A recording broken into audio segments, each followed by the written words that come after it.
Hi, everybody. This is Marlene with Miami Ghost Chronicles, Stories of the Supernatural. How you all doing today? And today I have a gentleman by the name of Ed Becker. And Ed, he's an author. He's authored two books which have to do with the true and malevolent haunting that him and his family experienced many years ago. Back in 1970 is when it started. And of course, and for all of those people that were not around then, this was prior to, of course, any of the horror movies that came out afterwards, like The Exorcist and The Omen, and of course, lately, all these reality shows. This was way back then. Just to give you a little bit of context about what, you know, where he was at and where his family was at, where they experienced it. And Ed is, he's originally from Chicago, and I believe he's been married many, many years to his wife, Marcia. He has two daughters. He has grandchildren now.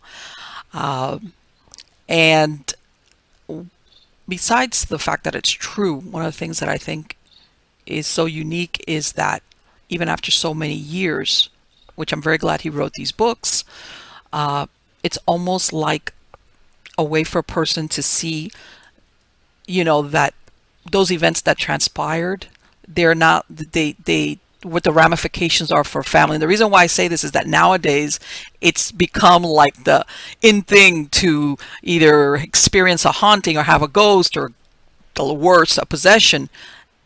And I think that's fantasy land, personally, based on my own experience, being involved in this field since the 1990s.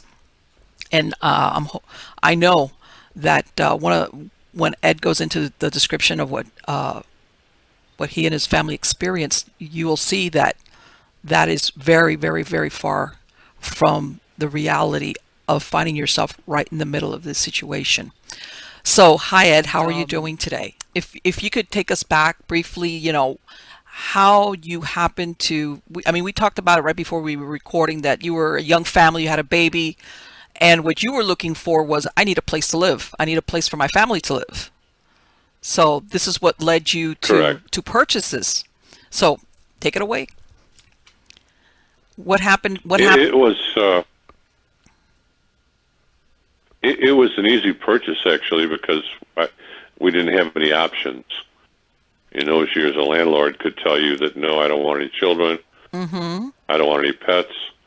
They could advertise working couple only. Uh, had their options, and we couldn't find an apartment. So what I found was a building that was an air estate. Oh, that's your dog, I hope. Yes, that is my dog. Don't worry about him. He's like out of arm's reach. I have four little dogs, Ed. So I, my well, I found audience a knows building that that I have that every once in a while you're going to get some weird noise in the background. And I have also birds, so you can't control animals. What can I say? So anyway, I'm sorry. Go all ahead. right. Uh, it was advertised as an air estate. Described that way, I knew that someone had probably died there, Okay. but that doesn't raise any eyebrows because in a city like Chicago or New York or Baltimore, Mm-hmm. uh, we have 100-year-old buildings. Sure. What kind of building do you think no one's ever died in? Exactly. So, but ghosts weren't a topic in those years. I mean, if you look back in 1970 and look at the ghosts they had, we had a romantic ghost, the ghost in Mrs. Muir. Right. We had a Yes. cartoon ghost, Casper. Mm-hmm. We had a funny ghost, Topper in the movies. Yes, that's right. Uh, Yeah, it was very, I Graphic want to say images. So, innocent is the good word for it. The versions that were out oh, there. yeah, and I didn't have. I was a young man, and didn't have much fear of ghosts. Mm-hmm. But dealing with ghosts is kind of like shadow boxing. You can box and hit the air, and no one's punching back. When you're dealing with a spirit, you quickly learn that you can't see them, you can't control them, you can't predict what they're going to do next, Right. and you can't hurt them. You can't you just can't scare them. I mean, I tried screaming them out. I tried swearing at them. And I think my book has hit home with a lot of people. I mean, I've sold Yes. tens of thousands of copies Yes. all over Absolutely. the world.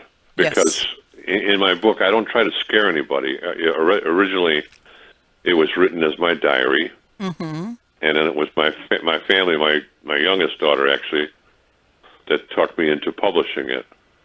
I'm glad she did. And after I published it, I started getting, I've got literally thousands. Ed, I'm you know getting what? How terrific long, feedback. because, and you tell me, because, a lot of times nowadays, especially reality TV, the way they portray it is that people go, especially when it involves any type of haunting, that it goes from 0 to 60 in 3 days. And from people that I've interviewed in my own experience, it doesn't quite happen that quick. Sometimes it builds up little by little, and then the incidents start becoming either more sinister or more apparent. Is that what happened in your case? Yeah, definitely. And I think references are without any rules. Like today, you have all kinds of rules, and you got places to go where Mm-hmm. you got so-called experts that'll tell you how to behave. I didn't know how to behave, and as a young man, I was. I think I was like any other man in that, or head of a household, Right. where there is no such thing as a man or a head of a household declaring or admitting that he cannot control his domain. I know it's going to be pretty hard. Yeah, for a And that's man. exactly what happened, eventually to me, is that at first, my wife was more sensitive, and she could tell we were having a problem right away. I chose to first ignore it and then rationalize it, and I went through all these changes. Then when I finally admitted it, and I couldn't deny it any longer, Right. I became angry. I thought I could just kick it out, yell it out. It was my domain, and hell, if these people were going to control it, or these spirits. And I acted in a poor manner. Today, I know that you don't recognize them. I probably made them more active than they were, simply because I did so many things that were disrespectful, as far as throwing their stuff out and yelling at them and doing all these things. I didn't behave properly. Today, I know that if and their spirits. I mean, people don't realize that there's spirits everywhere. Ghosts are plentiful, Yes, they are. and if one crosses my path now, I meet it with compassion and with prayer. Exactly. And a lot of people read my book, and they sent me thousands of emails, literally, Mm-hmm. from all over the world. And I think one of the things that everybody liked about it was that I didn't try to scare anybody. I don't think you'll find the words terrified or horrific or anything like that in the book. It's a real case of what spirits can do and how they react and how you react emotionally. Yes. And there's nothing And they scarier wore than me the down. truth. Yeah, and in the end, they wore me down. They got me to where I was agitated, I was anxious, I was sleep deprived. That's bad. That's a bad combination. I was always looking over my shoulder. It was a terrible experience, probably the worst experience of my whole life, for sure. And I was glad to get out of there.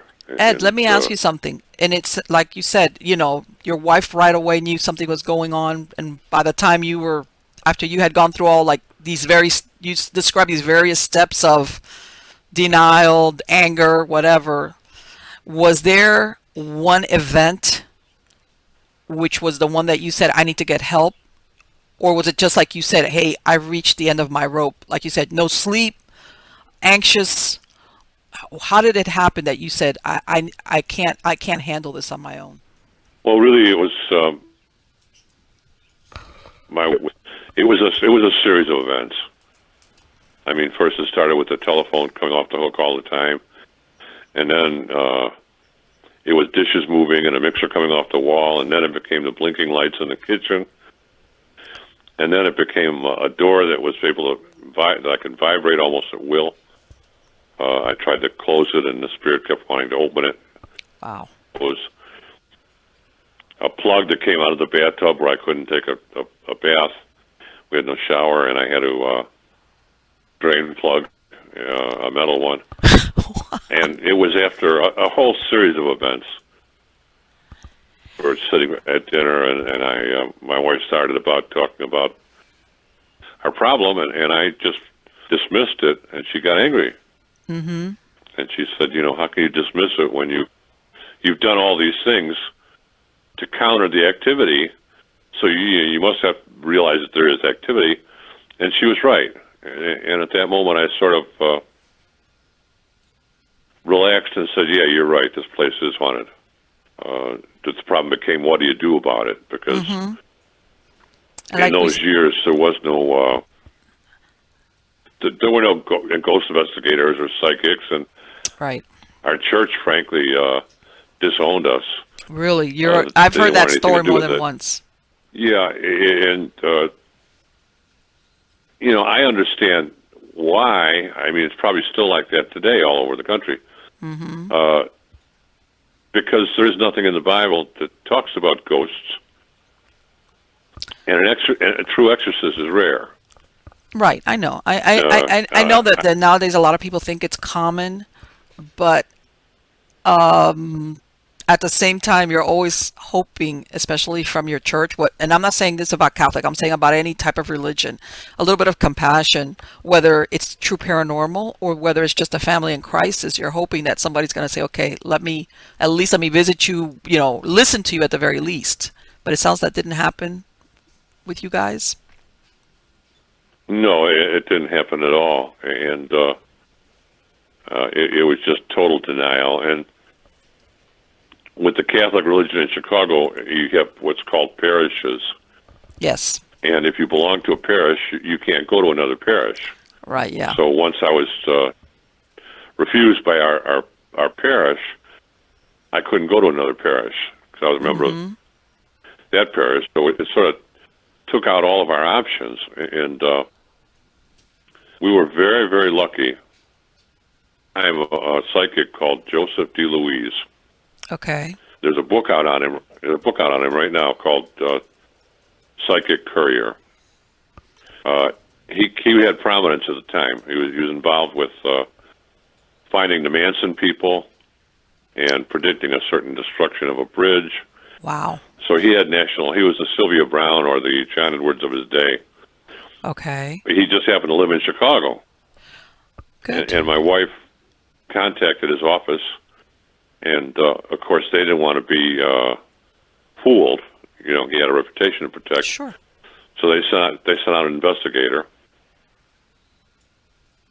We had fill out actually an application. Mm-hmm. They had to investigate the house, and when they came to the conclusion that it's a valid problem and we have high activity, then Joe DeLuise agreed to come in and help us. When he came into the house, on the first floor, he found a room that he whatever was in there, that he didn't want to mess with it as a medium. Oh, wow. So he decided he was going to bring in an exorcist. This was after just one visit? So he did bring in an exorcist. Wow. Okay. I'm sorry? Okay, so he knew that whatever was there was just not a regular haunting, in other words. It was beyond. As a medium, he opens up his mind and actually sometimes lets the spirit take possession of him. Okay. To communicate. But he knew whatever was existing in that area would allow it to take possession of him. Now, the both of them, God bless them both, because they helped me out a great deal as a young man. Psychic do not work together. Let me ask something, Because Ed. When he went in there, opposite. when he went in there and he was, like you're saying, he's doing basically a walk. Did he ever tell you what it was about that I mean, I can imagine it's got to be kind of shocking to somebody that you have somebody in there basically doing a walkthrough, and he comes back to you and he's telling you, guess what? I think we need an exorcist. That must have been a shocker. Yeah, the whole thing was kind of, I mean, it was an education for me, because they talked about these things that I did not know what an exorcist was. Mm-hmm. So he said he's going to bring in an exorcist. It was like, what's he talking about, exercising? I didn't know what he brought in an exorcist, and we wound up having, NBC wound up finding out about it because a Father Joe Woods, he became familiar with the case. Okay. He actually wanted in, but he couldn't get permission. Okay. So he recommended an Anglican, William Darrell Davis. Mm-hmm. And somehow in there, NBC became aware of it. And Carol Simpson called me, and she said, can we film it? Can we film your house? And at first I said no. I did not want any exposure. But one of the investigators' name was Tom Valentine, who's also an author, Okay. and he's a real good author. But he approached me and said, Joe's just got a new book out. Can you do this for Joe? And well, since they spent days at my house, never asking me for a dime, Okay. I couldn't refuse. I said, okay. So I opened the door for NBC. Okay. And that's the footage that you see on YouTube of our exorcism. Yes. The footage that was actually lost was a 20-minute segment that they ran on a program that they had at the time called First Tuesday, which was a rival of 60 Minutes. So they ran a 20-minute segment of us on that, but it didn't play in the Chicagoland area because there were some kind of FCC rules. Right. In those years where you can only spend so much time. Well, they had played the video, I don't know, 50 times. It was playing morning, noon, and night in the news. People kept requesting it more and more and more and more. And I actually believe that it became a sign and something that the movie entertainment industry realized that was possible, that people were very interested in the paranormal. Okay. And, because it was sometime after that all of a sudden, out comes The Exorcist, out comes Amityville. Right, yeah. That was right after. That was in the early 70s. Yeah, and, neither of those two stories are true, but the public had an appetite for that type of thing. Oh, yeah. And that's when, all of a sudden you have horrific images and things like that. I didn't have those images, fortunately, in my youth when we had the building because, if you read my book, you'll read that I messed with these spirits quite a bit. But I did so because, it's like I tell paranormal investigators to beware because you have a false bravado. It's easy to approach something and to deal with something that you can't see. Yeah, because you have no point of reference as to... Yeah, you might not be so brave if you saw what you're really dealing with. Exactly. And, I get some criticism at times because all I can do is warn people and be, tell them to beware because you don't want to invite these things into your life. And, when they tell me that they go into haunted houses and they're protected, okay, because they do this protection ritual, whatever it is. Right. I tell them that's baloney. It's baloney because I'm a very devout person when it comes to Jesus Christ and God.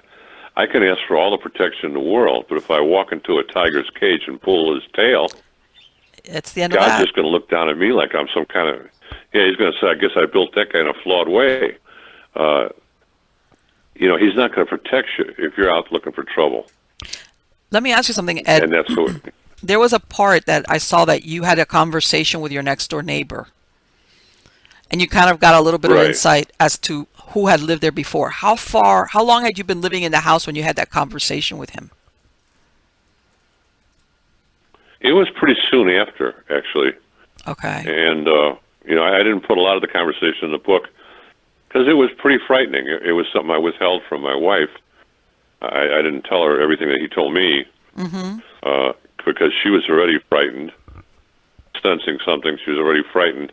I was not going to add to her fears. I imagine. But it was soon after. I mean, we hit it off right away. He was just a wonderful old guy, and he had his bottle of Southern Comfort hidden in a wood pile next to his Saw furnace that. in his basement. And we'd go down there, and we'd be doing shots at 10 in the morning, 9 in the morning. and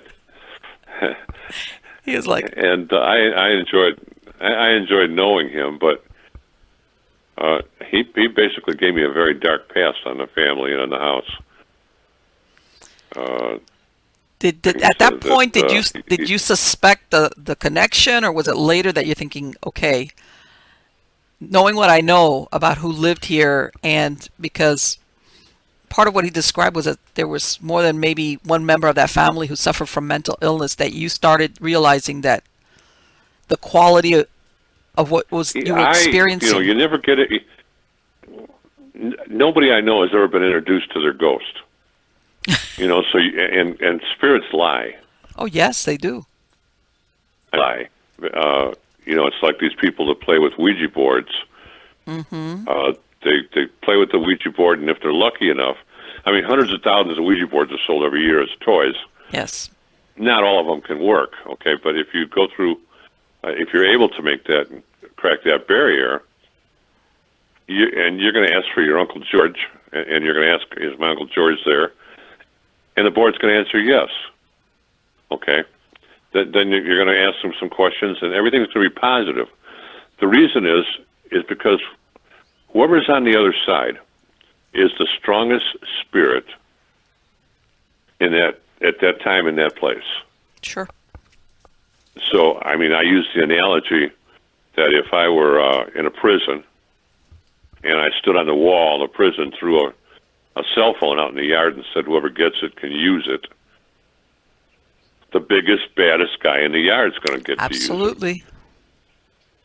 And that's a Really. very good example of how to And- think about that.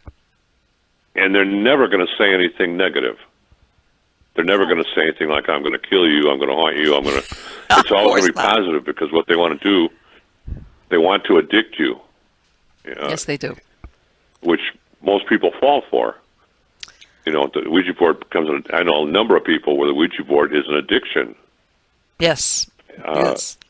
There's nothing as enticing But as the that's power of because the spirit will divination. do that. Well, the family that lived there, I mean, one of the things that I found early on was that I found a well-worn Ouija board. Oh, And at the time, it was meaningless to me. So I broke it up and threw it away. It wasn't, it wasn't until retrospect, years later, that I realized the significance of finding a well-worn Ouija board. wow. And it always made me wonder, did the family that lived there conjure something up, things into the house? It's more than likely, yeah. So, but you can't tell because you can't see them, and they never introduce themselves. I mean, the one apparition that my wife and I saw clearly did fit the description of the mother of who had was one of the ones that built the house, the wife. Let me ask, She because did fit that they were the description, but she was original an old lady. owners or occupants of that house, right? They built that house. Yeah, we were the Okay. first ones ever to live in there that were not a blood relative. Interesting. And when so here you go, you finally get some type of help. He brings in, the psychic tells you, okay, we're going to get a little bit of extra help, and introduces you into the world of exorcism. And then what happened after that, Ed? And then of course, she's like you said, NBC Well, decides they're going to televise this. What was the effect afterwards? Because I've heard some people that it sometimes makes things worse. I I don't know what made it worse. If it was me, or it's much like when we had the house blessed. Okay. It definitely antagonized whatever was there. Really? Our house blessing did not go well. I mean, the priest, and he basically didn't finish the blessing, ran for the hills. Whoa. I they did antagonize them, but there was a lot of negative feelings between the psychic and the exorcist, Really? because they have different philosophies. One wants to go into a trance and allow his mind to be used, Mm-hmm. and sometimes his body to be used by a spirit. Right. An exorcist wouldn't hear of doing anything like that. Yeah, I could see where that would William be. Darrell Davis knew was that he was called in as an exorcist, but he had nobody to exorcise, and he was going to sit that's next to this medium who was going to allow things to take over his mind, which is unacceptable to an exorcist. okay. So Right. they had this natural friction I can imagine. that I knew that they weren't getting along well.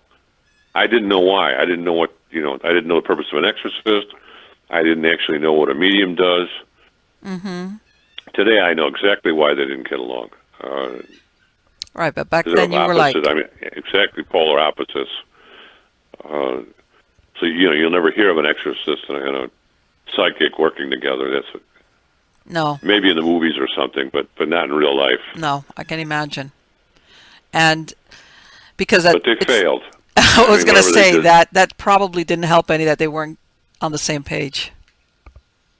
No, they failed, and you could tell. I mean, if you look at the YouTube video, it's short. It's only about 6 or 7 minutes, but the actual ritual took 3.5 hours. And when you see the very end of the YouTube video, and you look at their faces, you can tell that they're not happy. They weren't successful. And William Darrell Davis kind of moved away and didn't contact us that much, but Joseph DeLuise stayed with us Okay. and contacted us almost daily. And he was obsessed with me changing my behavior, because I was addressing these spirits and swearing at them and doing things I shouldn't do. Mm-hmm. But he was him and I became friends. I did a radio program with him, and we kept in touch, distantly in touch, till he died in 2008. And it sounds almost, Ed, the truth is that even though, the immediate thought that everybody would think that maybe it was that family that were the original owners might have been producing the phenomena, there sounds like because somebody looked like was heavily engaging in spirit communication, there could have been a whole host of beings there. And I'm going to say beings because, like you said, whoever it was, whether they knew what they were doing or because they attempted it so many times, maybe opened up some type of doorway. And like you said, unusually what steps through is very dark and negative. So for all we know, they were maybe, if they were there in spirit, were maybe being held hostage by whatever this entity was, which was what that psychic first felt when he came to visit and said, we need extra help. I mean, it sounds like there was, in other words, more than just one layer of paranormal events or supernatural agency that was working there and producing all this phenomena. I'm not sure, and I've had communications and advice from all over the world.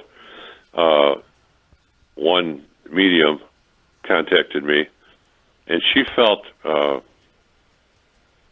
it was the original landowners Okay. that owned all the land around there. Oh, really? That was now that made some sense to me only because right down the street was a house that almost looked identical to ours. Okay. The type of architecture our house was common in Chicago. Okay. And a woman contacted me from Miami, and she said she lived on the same block, about 6 houses down. And she said they had high activity in their house. Really? And they had to go. When this medium contacted me and said she thought the landowner, it kind of made sense to me. But then again, what else also made sense to me is that when you have houses that are 100 years old, and you go back to the 1900s and 1910, whatever, wakes and funerals in the furniture parlors. Yeah, people were born and people died in their houses. Yeah, and it's like I tell people, show me a place that isn't haunted, that's 100 and some years old. Yes. In some of these major cities, everywhere. The thing you don't want to do actually is a lot of times people will write me and they'll say, how do I get involved in the paranormal? And my answer is always the same. I tell them, do not open, because once you become aware of those things, you see things, hear things, and you're aware of things that you were never aware of before. Yes, that is true. And it's not fun. And at my age now, with my experience, I'm a big fraidy cat. I won't go anywhere that's knowingly haunted. The odds of me trying to use a ghost box are zero. I don't want to talk to spirits. I don't want to see spirits. And you don't want them to talk to you. Yeah, because and you run into spirits. I mean, we've had spirits pass through our house. Mm-hmm. I call them travelers. Yes. And we've had travelers, and I just don't address them. I don't interfere with whatever activity they do, and I don't want any part of the paranormal, actually. Well, you know what? You make In a fact, very good point, and not everybody realizes that ghosts or spirits, however you want to use the term, are not bound to certain places. Everybody thinks that you have to go to a haunted location, and you do have spirits that are not bound to a location, and what you call your travelers. And it's a question that I always have, and sometimes I upset the investigators. A couple times I've done radio programs where investigators were on there. I think the investigators are all like playing games and doing the wrong thing. They're immature. If you can get an EVP, or all investigators follow the same criteria of asking questions, you'd be able to get some statistics as far as what is on the other side. right. Is it cold? Do they have time? Is it light? Is it dark? Spirit bound to the location? Why can a spirit become audible, or a shadow, or an apparition? You can ask, people who get active EVPs, Right. questions that are meaningful. And, quite frankly, it's been 45 years, and no one knows any more about the paranormal than I did 45 years ago. No, I mean, when I hear it's just some become people more talk, popular. I know That's about it. everything they learned. Everything they learned from the paranormal came off the program Supernatural. That's their education. Oh my God. They talk about portals and things like that. Right. And I was on a radio program with a woman who said she had a portal in her bathroom, and all kinds of stuff was coming through there. Okay. And so I told her, I said, "You know where the portal is?" She said, "Yes." And I said, "You know exactly where it is?" She said, "Yes." And I said, "Do me a favor." She said, "What?" In there. Well, everybody started laughing. It was a round table, and everybody was laughing. I wasn't being funny, because I'd want to see what's on the other side. We don't know, and no one can tell us. And all we know is what what's been written by Stephen King or Wes Craven or whatever, which is just all a bunch of fantasy. Well, it makes there's a you whole think, though, dimension Ed, there that that crosses whatever's on into that ours. other side of wherever it is, it's not a good place to be. You understand? Because otherwise, they wouldn't try to either cross over or I'm interact with the living. It's almost like, without knowing the precisely what it is or where. I'm not even going to say where because we're talking spatially there. You know, it's like whatever it is, it can't be a good place because nobody wants to stay there. Everybody wants out, or at least that's what it sounds like. And when you have, I I'm sorry, go ahead. Go ahead. Yeah, I don't know. I can't answer. I'm not an expert. I know what I've experienced, and I know that the argument that these things weren't people, they were people. They're spirits that were definitely people. Okay. Spirits that were not people. I don't know what the source of that is. Whether that's voodoo or hoodoo or negative energy. But I do know a little about ghosts, and I do know it's much like I get people that'll write me ghosts that opens my closet door. I go to sleep at night, I close the closet door, and my clothes are ruffled. Well, the first thing I ask them is, "Are you afraid? Does it scare you?" If they say no, which most times they do, they'll say, "No, it doesn't scare me. It's just a curious thing." I tell them, Right. Don't mess with it. Don't try to lock that door. Don't try to put a clip on it. Do is going to cause that spirit to do something different. It's going to, it has to do another action. And that was the mistake I made when I owned this haunted house. Is, the lights flickered, so I put in a new light fixture. That just caused it to pull the plug out of my bathtub, and I had to put in a new plug. Right. That caused the mixer to come off the wall. It's going to always have an action that it does. And all you're going to do by trying to eliminate it is to alter whatever the action is. Let me ask you, Ed, because this sounds like what you and your family endured were. Did you, and I'm going to use a now term, and maybe did you and your family, after you moved out of there, did you have what we would call like PTSD, in the sense of, I'm not talking clinically, but where once you had left, you were afraid that, you were that this was gonna happen again? I wasn't. My wife was. She was worried about them following us, and I wasn't. I was free as a bird. It was like, I put it in the rearview mirror. It was over. See ya. And the only thing I did do in those years was I because of Joe DeLuise, the psychic, I started to rub elbows and to meet other people who were gifted. So I made a friend of a telekinetic who actually wound up working for the government. I met other psychics, and I wanted to understand the powers of the human mind. Okay. And I do admit, and I realize there's a lot of gifted people out there, and not like on Facebook, where everybody's a reader and all that. No, I know. That's all baloney. Yeah, it's all a bunch of baloney. No, A true gifted person is going to, they're going to hide. They're not going to be out there in plain view.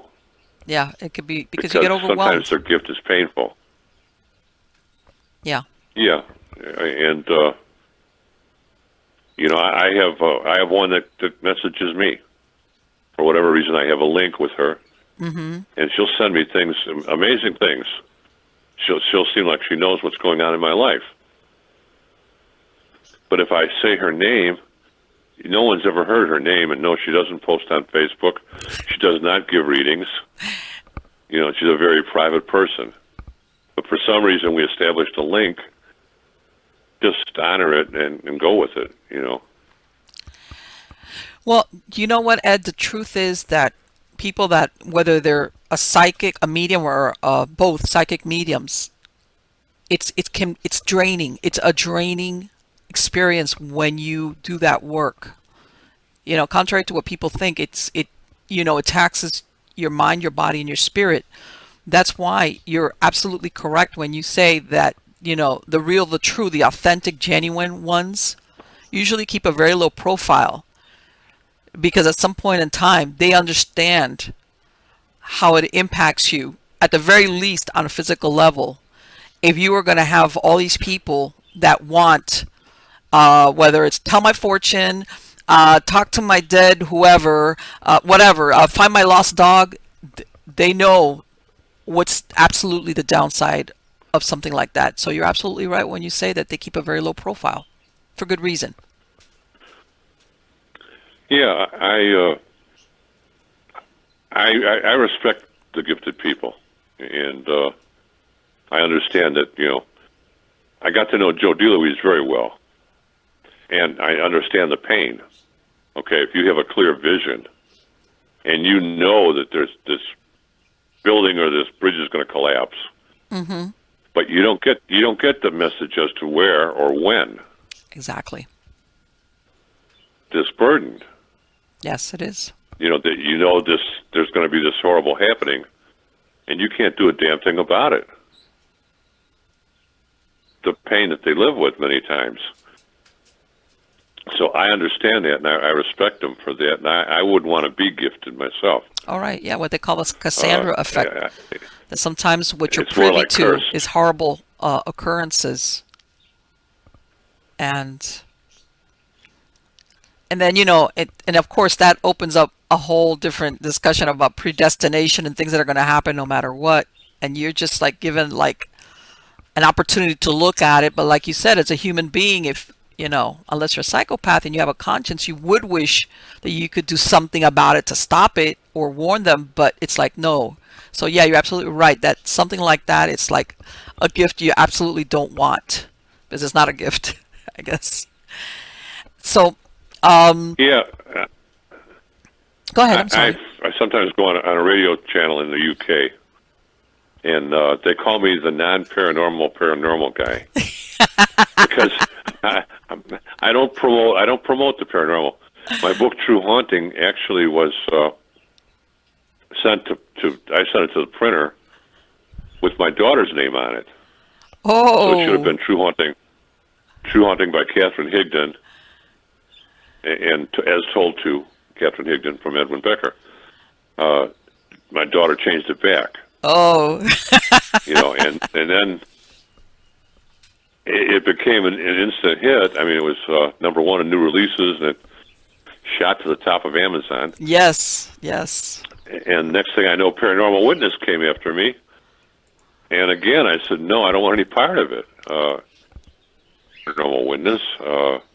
And I made it very difficult for them to deal with me, because they were filming in Boston, and I said, no, I'm not going to Boston.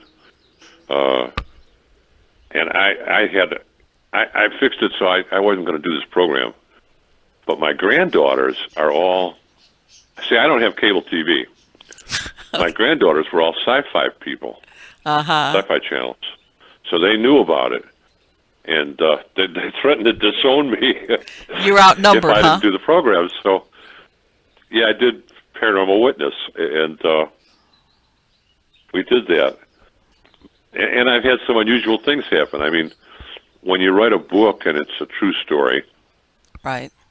A lot of times an author fears that someone's going to stand up and say that didn't happen. Okay, I had the exact opposite. I can imagine.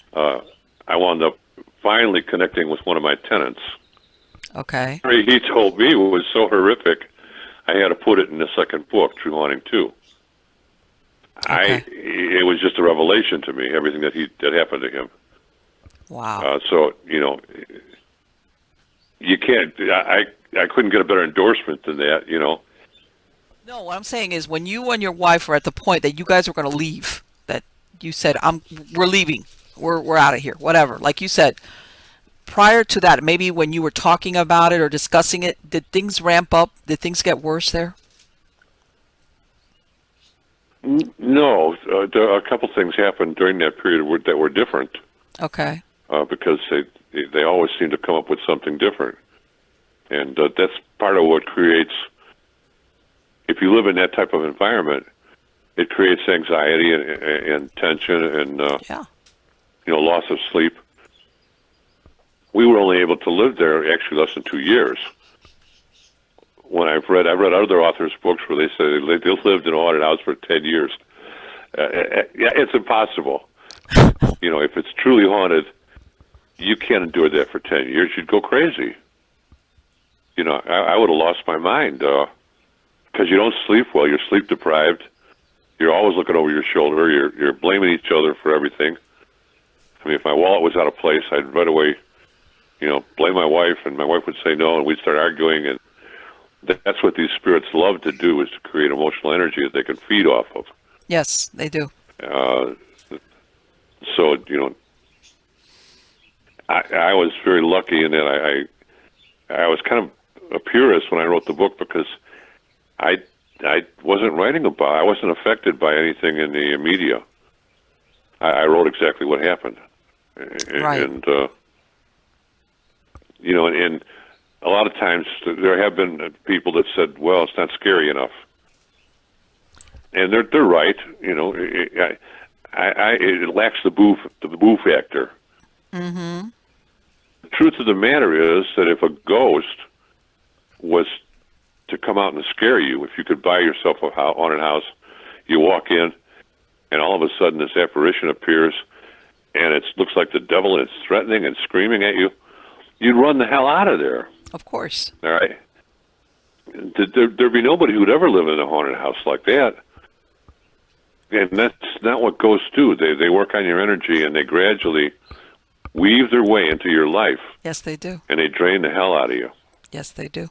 And, That's exactly how they work. If people read my book and they get that out of it, I'm happy,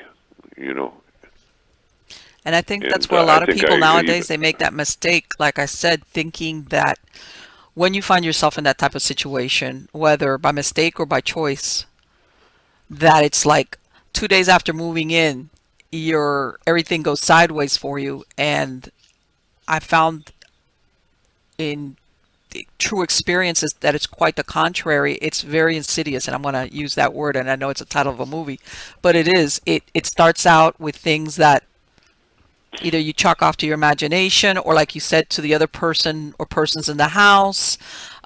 When you said, hey, I changed out the flickering light bulb because all I'm thinking is I've got a faulty light bulb or electrical, you go through all these things, and it's like slowly it starts pervading your reality, but it makes you start questioning your eyes, your ears, and then that takes days and weeks and months before you're like get to the point like what you said, where you realize, okay, how can I dismiss this?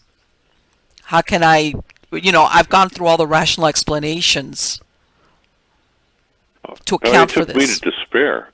Yes, exactly.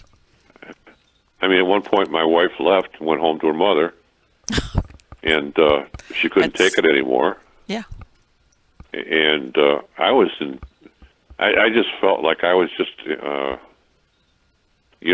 down as low as you can be, as much of a failure as you can feel like.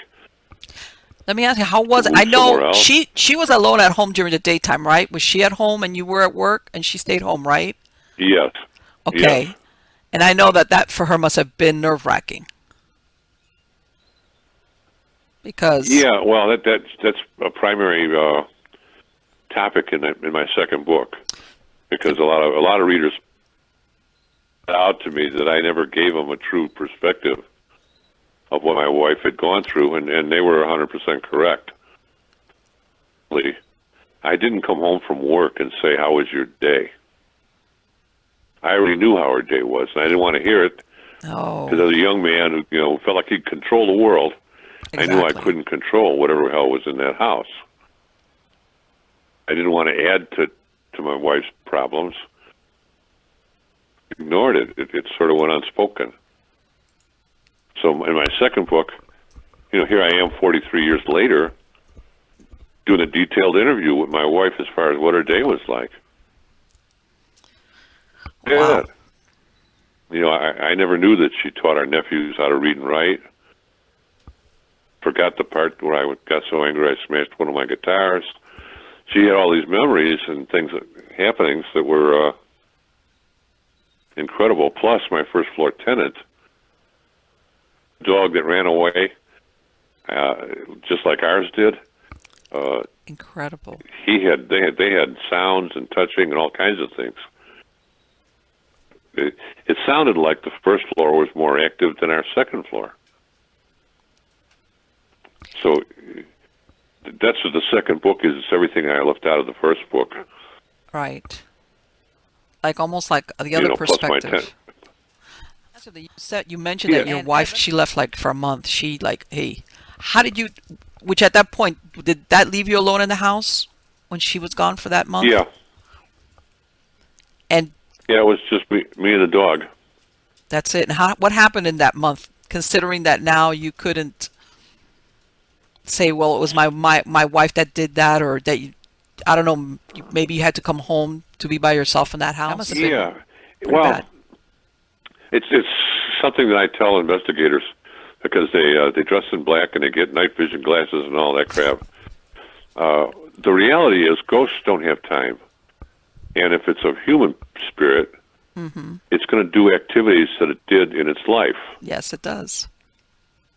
Now, typically in its life, it's going to be sleeping at certain hours, Exactly. and that's pretty much when I look back is what it was. All of our activity was between 6 and 7 in the morning and 10 o'clock at night. Right, right. Like that cycle. So, you know, now it was rare for us to have any activity after 10 o'clock, and we never had any in the middle of the night.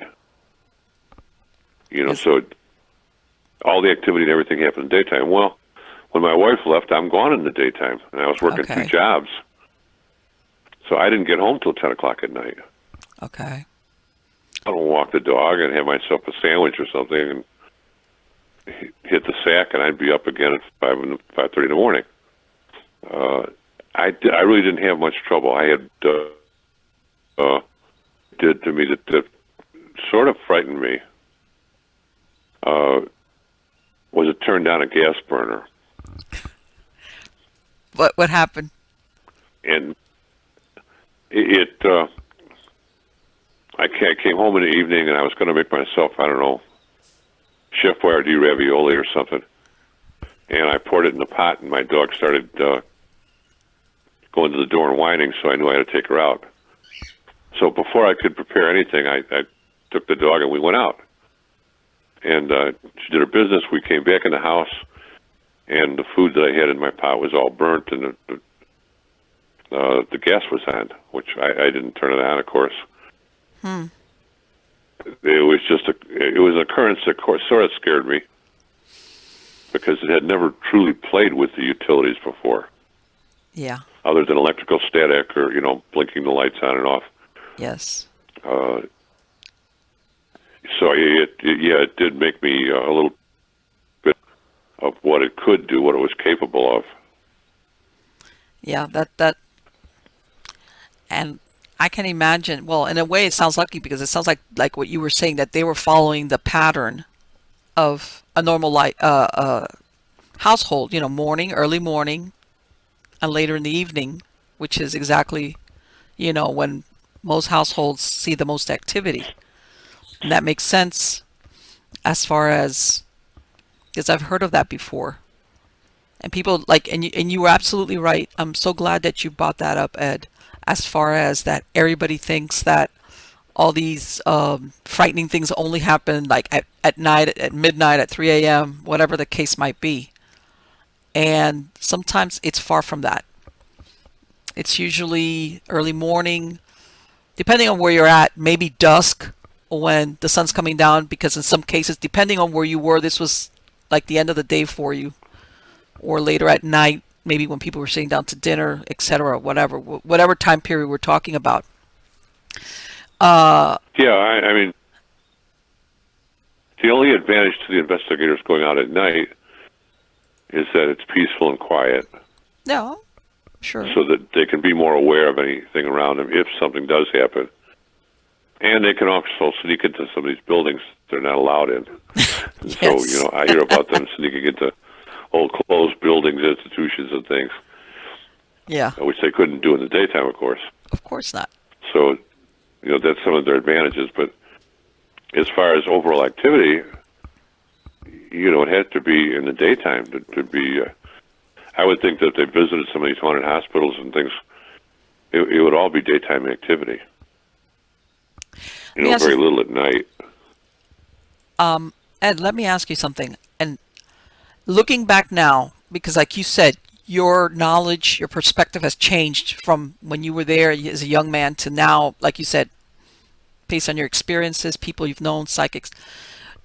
Looking back now, did you ever have any type of experience prior to living there that would fall into that category and you just failed to recognize it for what it was? No, I had no experience whatsoever. And in fact, I had a second thing happen to me that I just wound up being interviewed by a guy who's writing a book. But I died when I was 19. I got electrocuted. What? And so I had an NDE when I was 19. I had a near-death experience. And it was Oh. wonderful. I mean, it was painful to come back. Yes, that's what I've heard. But I didn't think, because that was not a subject in 1965. No, you were just lucky that you I'm alive. Thanks, I think. Well, honestly, at that point, I've died a couple times in my life. I've got a real weak heart. But at 19, when I was a strong young man, the death was euphoric. Okay. And you're going. I felt I was going to a wonderful place, and all my pain was gone. All my concerns were gone. So, how they even revived me? Yeah, back then, It was right? some guy. I woke up to him sitting on my chest, pumping in. I guess he was lifeguard trained, because there was no such thing as ERTs, EMTs, or anything like that. Right, no, the CPR stuff and all portable that. Yeah. defibrillators. So all I knew is I was in this wonderful place, and all of a sudden, boom, I was back, and I was in pain, severe pain. And that turned out to be an experience, but it wasn't one, I didn't consider it paranormal. I didn't consider it anything other than, hey, I'm back, I'm lucky to be here. The only effect it had on me, actually, was that from that point on in my life, I was never afraid of death. But you kept I'm that not to afraid of yourself. death today. I'm sorry? You kept that to yourself. As far as that reflection, that interior knowledge, that was okay. I'm not going to go around talking to people and saying, "Well, I'm not afraid to die anymore," because like you said back then when you started talking about things like that, people would look at you like going, "What's wrong with you?" Yeah, no, I mean, my behavior changed a little bit because Really? I just wasn't afraid anymore of anything. Because dying is not a problem, okay? Breaking your leg is a problem, because that hurts like hell. Yeah. You're You're right. But if at least I know, and I've talked to a lot of people who've had the experience, NDEs, and I've only met one lady who had a terrible experience. Okay. Everybody else had experience that closely resembled what I felt. Yeah, I was gonna say that's. I mean, I've read the books, about NDEs, and I like you said, you do have some outliers where people have these very bad, dark experiences, but overall, it's a positive experience. Exactly like you said. I don't want to go back. And then when they wake up back in their bodies, when they feel the pain, etc. But you said you've died more than once. Yeah, later in my life, I had a what they call a severe cardiac infarction, and my heart stopped. And but the difference became my mindset, because I knew it was coming. I was in an emergency room where they had no cardiologist, and the guy was hardly trained. Okay. They had no equipment, and basically they told me when I got there, but they took the readings, and the nurses and that, they basically said, "You're going to die." Wow. And yeah, and they said there was a drug called TPA that I could try, which I did do, and it wound up actually eventually saving my life. But they said I was going to die, and I, you know, I had my wife there, one of my daughters, my brother made it there, and I had to say goodbye to all these people. That's a difficult And thing. I found that to be sad. I wasn't, you know, even though I knew that I was in for a pleasurable experience, I wasn't afraid of dying. I just didn't want to leave life because I'm enjoying myself. Mm-hmm. You know, it's much like today. I enjoy every day. It's a God-given day, and I'm going to make the best of it every single day. And I understand But perfectly what you were dying, saying. It was the people that you didn't want to leave behind. It wasn't the actual life part. I mean, yeah. exactly. You know, and I think the older I get, the more I feel that way because, you know, now I got 4 granddaughters, and they're getting older and very interesting. And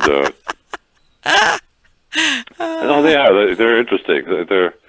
Uh, the generation gap is incredible, and you know what they believe from the media and what is true is like unbelievable because they believe all this stuff that they get on social media. Well, they get bombarded. That's the You know, thing. and yeah, so I sit there with them and I interrogate them, and we all have a bunch of laughs because they look at me like a dinosaur. You know. At my last house, we lived on a golf course, Okay. and the golf carts would come by our house, and I was sitting out there with my granddaughters, and I said, "Yeah, in my day they didn't have golf carts." They all looked at me like I was nuts, and they said, "Do you have to carry your clubs?" And I said, "No." They had boys that were called caddies, Uh-huh. and you'd pay them a few dollars, and they'd carry the clubs for you.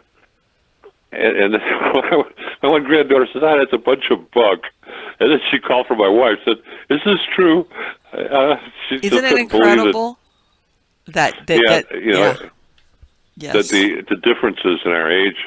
I mean, I've got a book out there called A Trip Back in Time. Okay. It's not my bestseller. It's a kind book, but it's about a father. It's about a grandfather who can take his kids back to the time when he was 10 years old. Wow. So he takes his children back to 1956, actually. That's a very interesting premise, Ed. And I power packed the book with a lot of pop culture. You know, Okay. things that were there in those years that aren't here anymore. So, But it's a book I I had mean, fun writing. well, you know what it is also? It's like you made a good point. Between the 1950s and what the next 50 or 60 years, technology has advanced so rapidly that I'm sure, even though you say you don't have cable, you know, if now everybody has a phone, whereas before you were lucky if you had one phone in the house, all right, and that was it. No answering machines, nothing of the kind. It was like that was it, and it Yeah, would. and they were ungodly expensive. You couldn't own a phone. In 1970, you could not own a phone. You got to lease it from the phone company. And Yeah, you leased them. then it would cost like about $85 to put a jack in the house. I remember that. So that, you know, to get your phone moved was like a big thing. It was going to be real expensive. Mm-hmm. And Yeah, yeah, there were no iPhones, and I did have a nothing. fellow that wrote me once. It was funny. I knew he had to be a youth because he read the book and he said where I talked about the apparition. He said, "Why didn't you snap a picture with your iPhone?" It's like, yeah, okay, right. Yeah, no, there weren't any iPhones. There weren't any VCRs. We're lucky. I'm lucky to have that YouTube video actually. Mm-hmm. That some guy made that. He jerry rigged it from a surveillance camera onto Yeah, a TV. So it was you know MacGyvered in there. I don't know what the hell he did, but he was able to get the videos. It's not very good, but it is I think I at have least a lost them. record. Hello,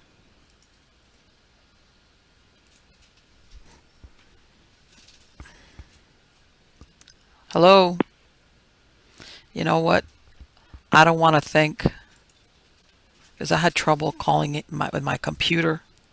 I know people are going to say I'm weird, but I don't want to think that it's another situation of paranormal sabotage. I'm telling you, just this just doesn't. I'm telling you.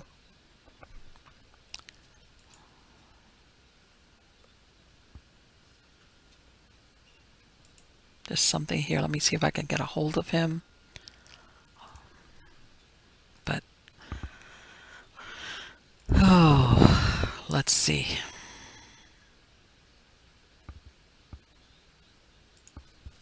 Let's see if I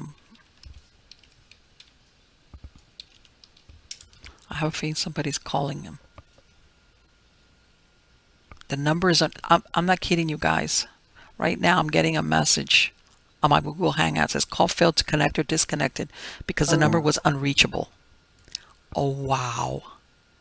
Okay, that is something else. I'm telling you. That is really weird. Here we go again. Cross your fingers, guys. Here we go.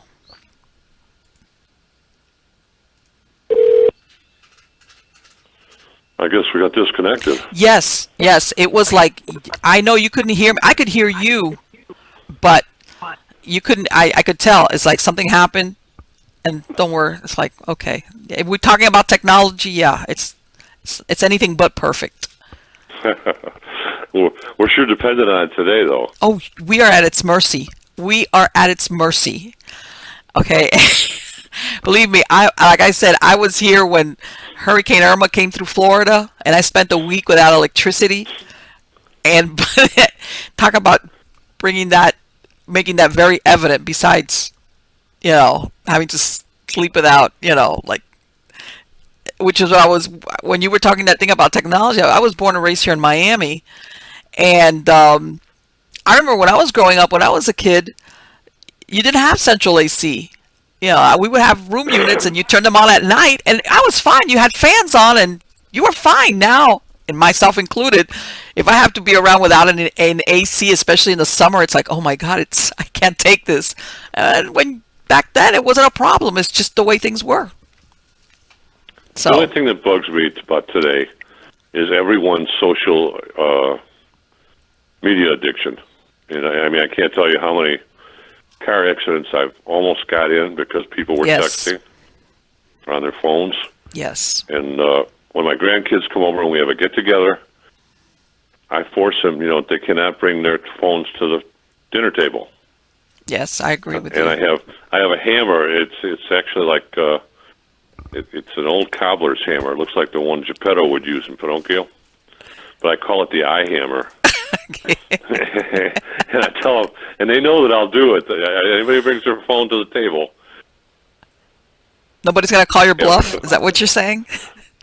Yeah, they're not going to call my bluff. They know better. Because I would demo it. But I can't stand it.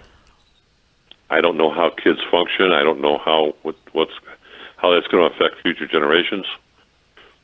Well, and you know what, Ed? And I think the only people that appreciate it are people like us that were around before they had answering machines and everything that came afterwards. Is like, I think it stresses you out, because the thing is that nowadays you're expected to be available 24/7. Hey, if the phone rings, why didn't you answer it? Hey, I sent you an email, or I left you a voicemail. And back then it was like, if somebody called you on the phone and nobody answered, well, either you called later or they sent you a letter or whatever.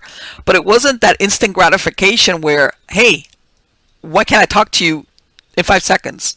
And I think that stresses people out when you have to be available for who's trying to get a hold of you, or in this case voluntarily, because you're always on all these different social media outlets. Well, it's one of the things that I feel sorry for the younger generation, because at least in my day, if I finished my work day, when I walked out the door, I walked out the door. That was it. That was the end of that. Yes, you're absolutely right. And I had peace and quiet. And yes, they could call me at home. But they couldn't call me in the car, and I didn't have to answer text messages. And much of what I see as far as texting, it don't make any damn sense. I mean, people are texting. I'm at the grocery store right now. Who gives a crap? We're sitting down to dinner. Who gives a crap? Look at That's this really, fresh fruit they have in the supermarket. Yeah, You're I mean, right. the text stuff that you don't really care, and Yeah. Yeah, I but can see why people are having difficulty, being social and communicating on a yeah. personal level, because the other thing is that it's going to demolish people's education as far as spelling. Oh, let's not go there. Oh my It's God, it's nothing now. I mean, atrocious. for for someone to write a letter and use a U instead of YOU, Yeah, or an R instead of ARE, yeah. and I don't know what that's going to do to the English language over time. No. Or an It's not gonna emoji, be- put a smiley face to say you're happy or whatever. It's like, Yeah, I'm an old dog, I guess, but I don't like any of it. It's even on Facebook. If someone messages me, I get quite a few. I'll copy their message off to word processor. Now I'll write out my answer back in a letter form, and Yeah. then I'll send them the document. And if they can't read the document, then I'll copy and paste it. But I don't like a long strand like that. To me, it's illegible. It's like yeah, there's no exactly. personality or emotion to it. I don't like writing that way.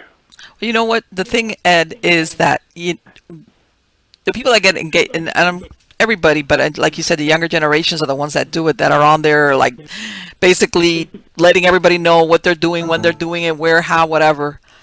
And that's great until it flips on its side. I lost you And then again. you get where, If you can hear me, I don't know what's happening. okay, you cannot You're hear me. getting cut Okay. off. All right. You know what? I'm going to send you an email if you can hear me. Okay, I'm going to hang up so you can call me Okay, back. that's fine. That's fine. Thank you, Ed. Bye. Okay. I'm telling you guys, something is up.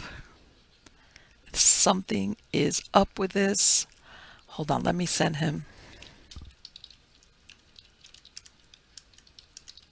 a link to this.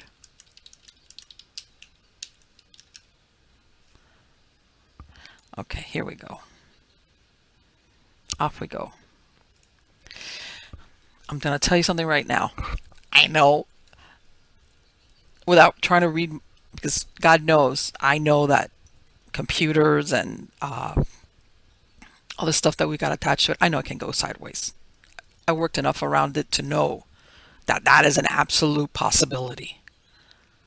However, okay, I know for a fact that sometimes, yeah, you could say, well, that's the case. But from the moment that you're trying to contact somebody, okay, and that's what happened with him. My computer it was working fine. I was getting ready, and I come back and my computer, like, I had to restart it. That's why I was late. I was frantically trying to, like, oh, what is going on here?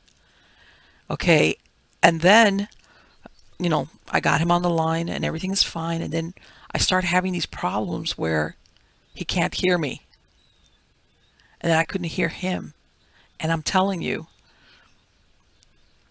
yeah, we could write it off to computer glitches or whatever, bad internet connection, which, by the way, where I'm at, the quality of his voice, the way it was coming over was great.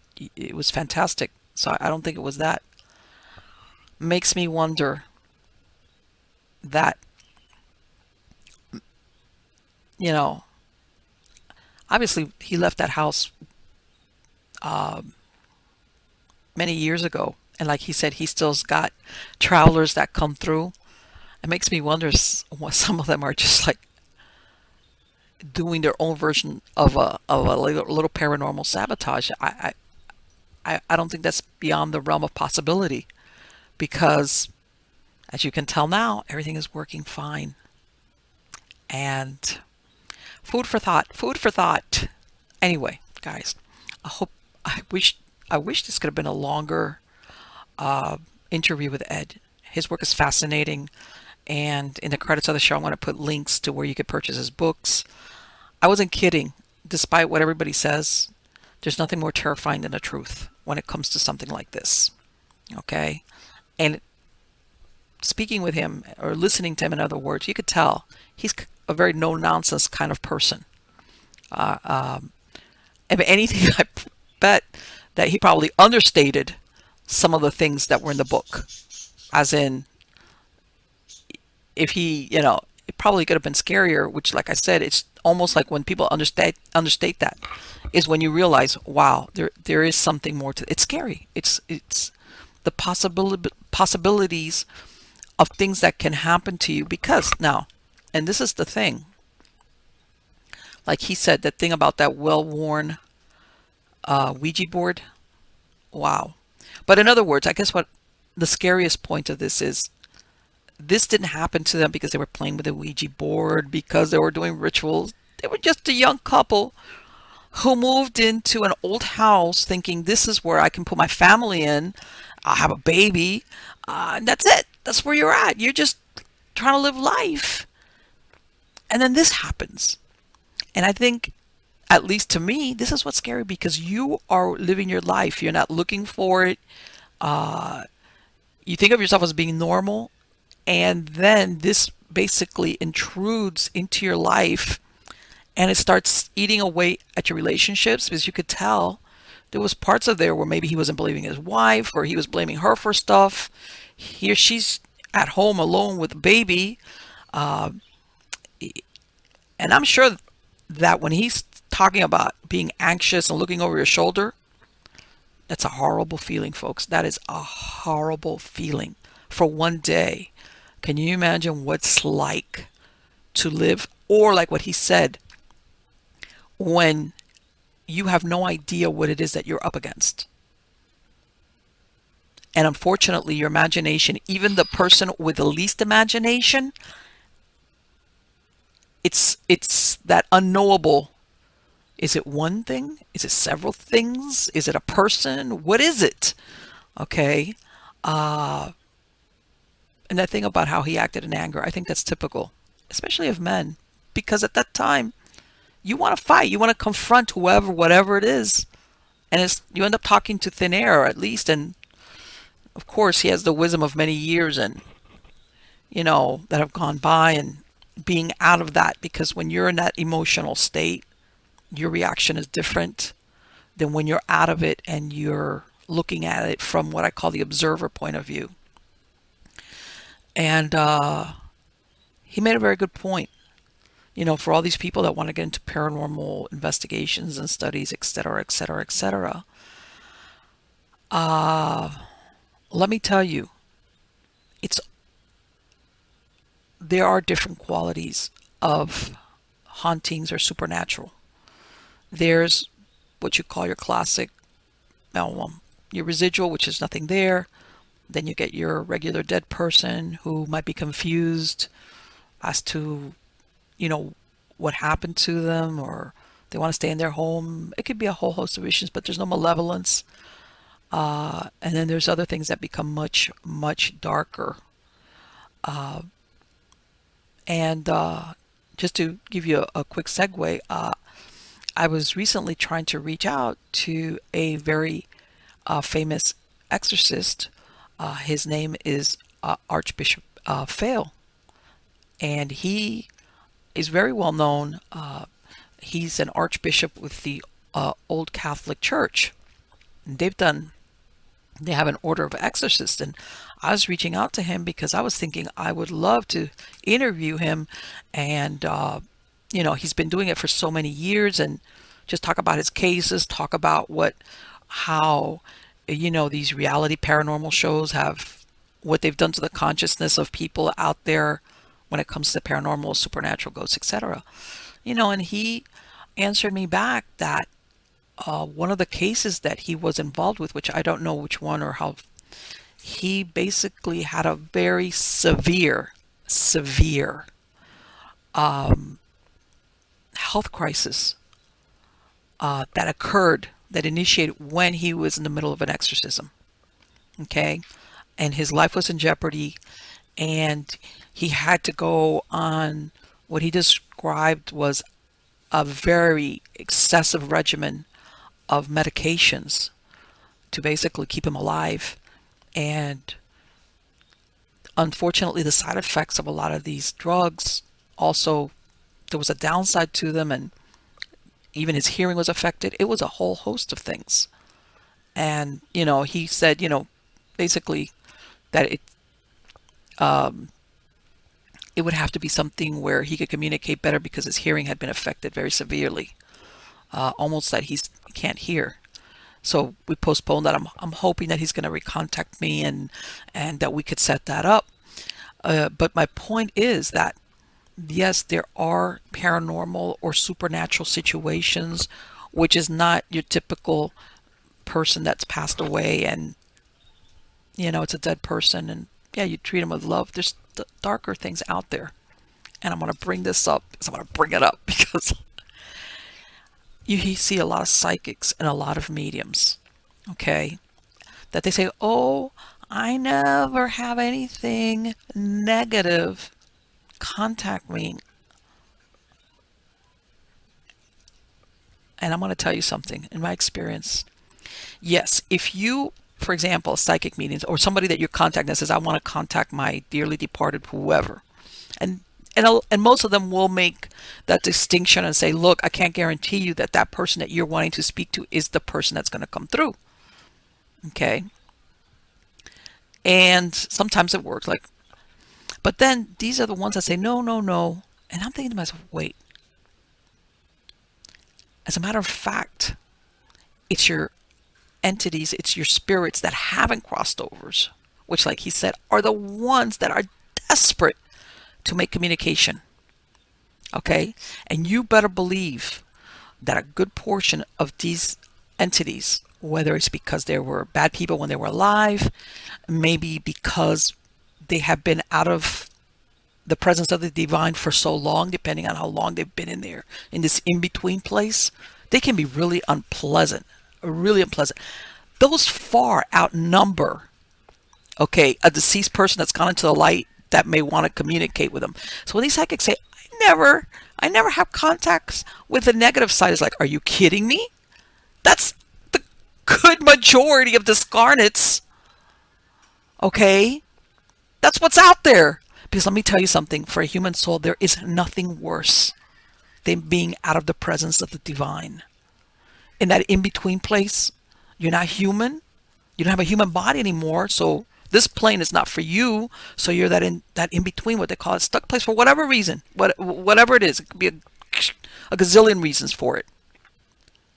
And when you ascend and you go into the presence of the divine, which is, when that ego part of you kind of drops away. That is a horrible place for a human soul to be in. Okay. And those are the ones that when you have a psychic open up or try to make communications, they are the ones that rush you. They rush you. Okay. And a lot of the things that they give off, whether it's because they died violently, they died violently or tragic, or they were violent individuals or whatever. Let me tell you something. It's like, okay, if you're a psychic or a medium and you say that the dark side, it's like, okay, you're insulated, because that's who's out there. The majority of them, that's who's out there. That's who's out there. The ones that are desperate. Help me cross over. Help me. I'm desperate. I don't know what happened to me. Nobody can talk to me. Nobody can see me. Or if you're a violent, angry person, maybe you're just pissed because you shouldn't have died or got killed. All these emotions, because remember, we are the center of our universe. I'm the center of my universe, and that's the human perspective. And even when you're dead, you're carrying on with whatever was going on in your world. And if you're caught in that in-between place, whether it's because you're seeking help or explanation or reassurance, and they and you either you got that little light going on or you're actually going out there and you're trying to communicate, that's who's coming in. So yeah, let me get off my soapbox now. What I'm trying to say is that if you truly are going to go into the paranormal field, don't do it on a lark. Don't do it for a thrill, because he's is absolutely right. What you might get is not what you expect. And when you're ready to say, I don't want to do this anymore, it could say, but I'm not through with you. And that's a story for another day. But anyway, guys, I hope you liked this video. Please subscribe to my channel. Hit the like button. Okay, catch me on Twitter and on Facebook. I do a lot of live streaming there.